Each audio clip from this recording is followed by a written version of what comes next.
Welcome back everyone to another video, and in this video I'm going to talk more in detail about the post-budget changes and how you should be changing your approach, how you should be approaching investing into the rest of 2026, into the rest of 2027 and for the foreseeable future. Now before I start this video, I want to say that these changes are not yet law. It still has to pass the Senate, and so we have to wait and see exactly what will be in the legislation in detail. But as of recording this video in May, this information is accurate. And so I wanted to go through the changes one by one, and I've compiled this document together which clarifies all the changes as well as the impact on investors as well as the strategy pivot going forward, which is the most important part of it. And this sheet is available in the community, and you can also look at it on the screen, and I'm going to talk through this as well. And so if you're listening to this video, put it in the background while you do work. Make sure you watch every single minute of this video because it is filled with information and gems, and you'll find massive value out of it. And before I go into the details, if you haven't already, jump into the private community, guys. It's $40 a month. It is absolutely affordable, and you need this help to help you navigate these continually changing times, especially this post-budget times where some markets are going to perform and some markets are going to fail miserably,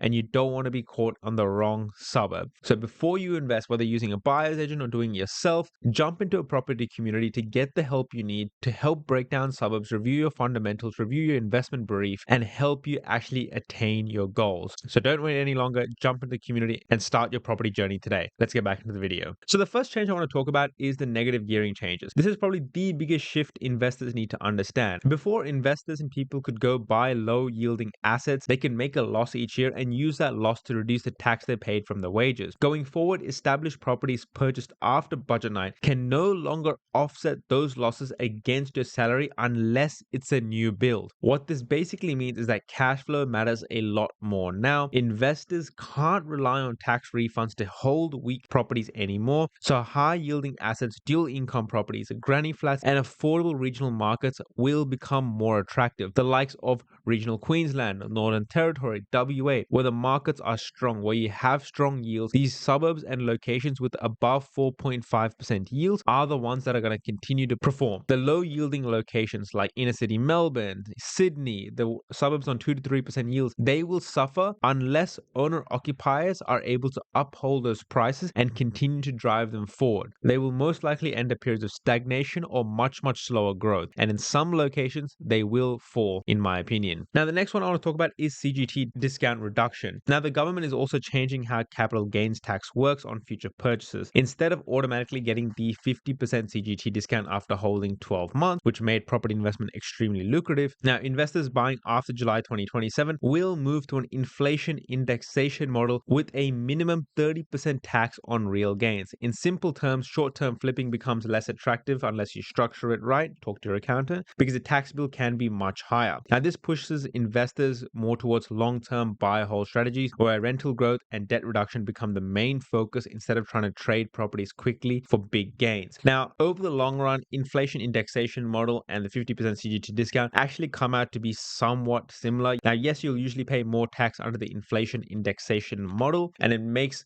short-term holds less lucrative. What that means is mining towns, small towns, right across all states of the country are less lucrative option. It shifts mentality towards long-term holds, 10 to 20 years. Hold your property longer, get the gains, buy in good fundamental locations, which is what we always preached, but do that even more now, guys. Carrying on, discretionary trust is now at minimum 30%. Now there are discussions at the time of recording this video about whether or not this will go ahead, but it's pretty likely to go ahead because they want to close the loophole that a lot of businesses use to essentially shelter money within their discretionary trust and then filter that through on later years and income split. But a lot of investors have used discretionary trust to distribute that income to lower income family members and overall reduce their tax. Under the proposed changes, trust distributions will effectively face a minimum 30% tax from 2028. This removes a lot of tax advantages people were using trust for. However, I want to make this very clear. Just because you're being taxed more now under the trust structure, trusts still have a lot of valuable quantities such as asset protection, estate planning, and can also help with future borrowing capacity. Now talk to your lender and your policies will apply. However, trusts still remain as a viable option, and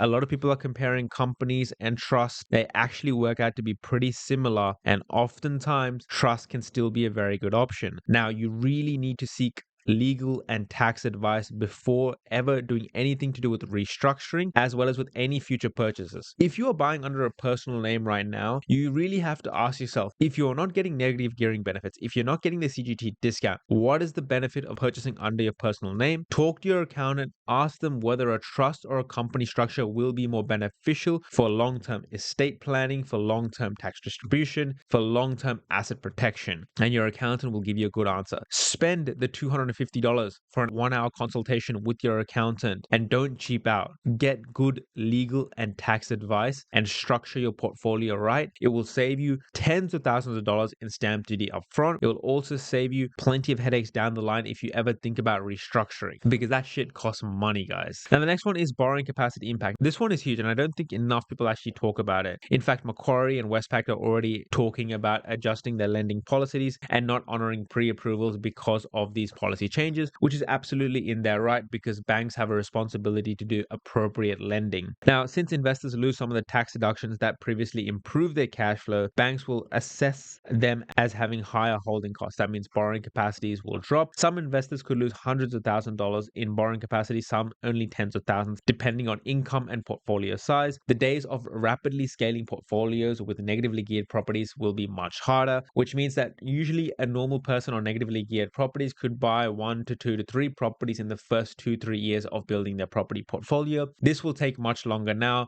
and you have to work on increasing your income through side hustles, businesses, or your PAYG to help improve your borrowing capacity. So I would be on the phone with your broker talking about your pre-approval and your ability to increase your income. So the second part of this video is I want to talk about what are the impacts. Now, the first impact is cash flow pressure. The budget really will expose investors who are relying heavily on tax refunds to survive. A property that looked manageable before might now cost extra $10,000 to $20,000 per year to hold without those tax deductions. And I'm really talking about inner city capital locations buying on 2 to 3% yields. It's not possible anymore. And so investors with low buffers, high debts, or weak yields are going to feel the pressure the most, especially if rates stay high or vacancies increase. This is why you need strong offset balances, emergency buffers, and healthy cash buffers before moving ahead. Now, when I talk about emergency buffers and healthy cash buffers, they're two separate things. Emergency is really for an emergency, and healthy cash buffers is having extra money in your savings so that you can do your appropriate maintenance, upkeep of the property, etc. So keep that in mind. Now, the next one is new builds are incentivized. Now, the government is clearly trying to push investors towards new constructions. That doesn't necessarily mean it'll happen. New builds will still keep full negative gearing benefits, depreciation benefits, and investors may also get the flexibility with future CGT rules. Because of this, some demand will likely shift towards house and land packages, new townhouses, and dual occupancies, but investors still need to be careful because not all builds are good investments. You have to be very specific. Oversupplied estates and poor quality developments can still massively underperform even if you get tax incentives. Guys, we are in the business of making money. We are not in the business of spending money and losing money just to get a tax refund. There will be specific opportunities where new builds make sense, but for the majority of it, it doesn't make sense, and established properties are still the way to go. If you need help determining which one you should do, jump in the private community and I will help you guys out. Now, high yield requirements. For years, many investors, as I said, have accepted lower yields because tax refunds help numbers work. That strategy is much riskier now. Investors will need to target assets with stronger rental returns because they become much more desirable, especially in affordable regional location, selected townhouse and unit markets where yields are naturally higher. I do think, and this flows on to my next point of apartment and townhouse demand shift. We will see more demand flowing into affordable townhouses and low density units, not high rise units, low density units, because they often provide better yields at lower entry prices. Investors who previously only chased houses will need to reconsider their strategy and be specific about where they're targeting. 2-bedroom, 1-bathroom apartments, less than 20 units in a block. Prioritize good assets. Still avoid oversupplied high-rise units. Avoid suburbs with high unit-to-house ratio, etc. However, the smart investors will be able to choose good apartments in good areas and buy well. Now, the next one. A lot of investors are going to go back through their portfolio asking whether each property still makes sense under the new rules. Now, Now, of course, your properties still get the CGT exemption till 2027, and you get negative gearing benefits, which are grandfathered. However, your overall borrowing capacity is still going to be lower for future purchases. So underperforming assets could be sold to improve borrowing capacity and redistribute that money so you have better opportunities to purchase better properties and you're no longer eating away at your opportunity cost. And so reviewing your existing portfolio is incredibly important. And if you haven't done that already, you need to do that today. The next one is debt reduction focus. Debt management becomes a much bigger part of investing now. When tax benefits are reduced, high debt levels become riskier because there's less margin for error during vacancies, repairs, or interest rate rises. And guys, remember, we're likely to get another 2 rate rises this year. I think more investors will start focusing on reducing debt, building good offsets, and lowering portfolio LVRs instead of aggressively leveraging into more and more properties. Now, that really depends on what stage of life you're at, but I do think that is very likely to happen. Now, continuing on, regional market opportunities. Now, the regional markets will still continue to perform, especially the markets with 4 to 6% gross yields with low entry prices over capital cities. Increased investor demand, which were originally around inner city Melbourne, Sydney, etc., will now flow into Queensland, Northern Territory, WA in these high yield, tight rental markets, and these markets are going to continue to perform. Still avoid small single industry towns and mining dependent locations. Granny flats and dual income properties. I think a lot of investors who are once going to purchase properties but no longer able to because of their borrowing capacity will look to have secondary income streams, whether it is subdividing properties, putting granny flats on the property to increase their rental income and overall help their portfolio journey. Now, probably one of the biggest winners out of this is SMSFs, and they've become relatively more attractive under these changes because superannuation tax rules have remained largely untouched, and they still benefit from the concessional tax rates and are excluded from discretionary trust changes. Because of this, some investors may increasingly explore SMSF property investing, particularly for long-term, low-maintenance assets with strong rental return. Again, double check with your accountant so it fits your strategy, but I think SMSF is one of the most beneficial structures to consider for property investment at this point in time. Now, the next one I want to talk about is risk management titans. There's a lot of investors who are willing to take bigger risks because they had negative gearing benefits, they had the CGT discount,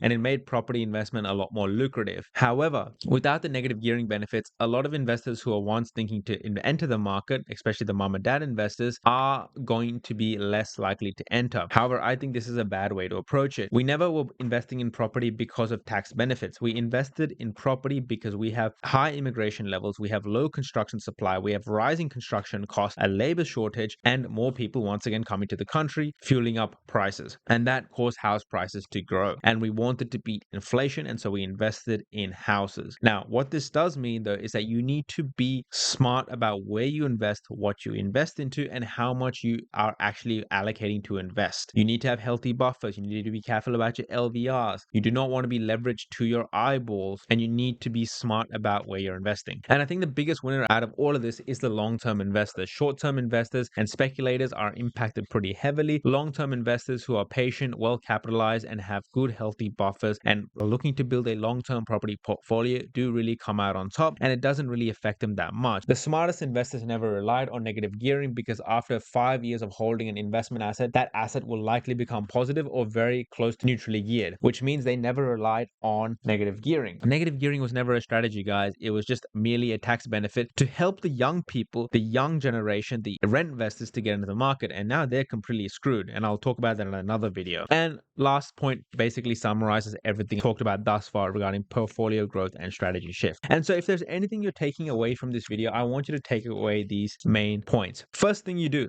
is you call your broker and you call your accountant and you talk about structuring your borrowing capacity and your existing property portfolio and review it. You need to look for opportunity costs, you need to structure it the right way, and you need to rethink your strategy about going forward. For those looking to purchase in low yield markets, inner city Sydney, inner city Melbourne, even regional markets with the low yields, I want you to reconsider because you no longer get negative gearing benefits, and buying low yield assets will completely decimate your borrowing capacity. And so going forward, you want to be looking at houses that are above 4.5% yields, locations that are above 4.5% yields. You can even look at select apartments and low density units and townhouses. You have to be very specific about where you purchase, and if you need that help, jump in the private community because that is where you'll get it. It's $40 a month. You can sign up anytime you like, you can cancel anytime you like, and this sheet is available in the community and you can get help like this straight away. So what are you waiting for? Jump at the community, guys. Till next time, thank you very much.